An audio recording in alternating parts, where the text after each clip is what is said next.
Karl Anthony Towns would probably not be the number 1 pick in a 2015 NBA redraft. We've got him down at number 2. And D'Angelo Russell would drop a few spots as well. He falls to number 5 in this second tier. But Jahlil Okafor is the first major bust from this draft. He drops significantly all the way down to the bottom of the first round to number 29. Then with the 4th pick, it was Kristaps Porzingis, and although he was maligned by Knicks fans at the time, he turned out to be a great pick, albeit often injured. He moves up to number 3 in our redraft. But then we had an unprecedented run of busts, from Mario Hezonja with the 5th pick all the way down to Justice Winslow with the 10th pick. Hezonja falls out of the first round entirely, while the rest slot into this 4th tier. Some of these guys had okay NBA careers like Willie Cauley-Stein and Frank Kaminsky, but none of them really warranted their picks in the top 10. But then there was a run of 6 solid picks in a row, starting with Miles Turner at 11. He rises to number 4 just behind Porzingis into this second tier. Then Trey Lyles drops from 12 to 21 before we reach the best pick of the draft, Devin Booker at 13. Despite recent playoff results, he jumps all the way to number 1 in our redraft. Following Booker, there were 2 more mid-tier picks, with Cam Payne falling slightly to 20 and Kelly Oubre rising slightly to 10. But then it was another excellent pick with Terry Rozier at 16.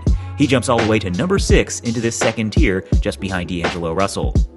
Then there were several forgettable picks in this 17 to 23 range, including Sam Dekker and Rondae Hollis-Jefferson, before we reach this trio of solid picks at 20, 22, and 24. DeLon Wright rises up to number 13, Bobby Portis jumps all the way up to number 8, and Tyus Jones rises to number 9. Then from 25 to 29, there were some more forgettable picks, except for Larry Nance Jr. at 27. He also rises into this middle tier to number 11. Finally, Kevon Looney was picked number 30, and like Nance, he moves up significantly to number 12. So that's the end of the first round, and we're not going to go through the entire second round, but I did want to bring in a few guys. So first, the next 2 picks, Cedi Osman at 31 and Montrezl Harrell at 32, both jump into that middle tier as well, to 19 and 17 respectively. Then with the 37th pick, we had another big man, Richaun Holmes, and he jumps up to the bottom of that 3rd tier to number 23. This draft was chock full of decent backup bigs: Bobby Portis, Larry Nance, Montrezl Harrell, Christian Wood, Trey Lyles, Richaun Holmes. Anyways, the last 3 guys to bring in from the second round were picks 40, 41, and 46, with Josh Richardson, Pat Connaughton, and Norman Powell. Richardson jumps to number 14, Connaughton jumps to 22, and Powell rises all the way to the top of the 3rd tier to number 7.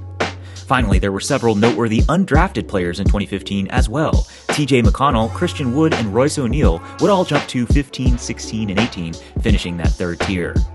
So that completes our 2015 redraft. Who's too high and who's too low? Let me know in the comments.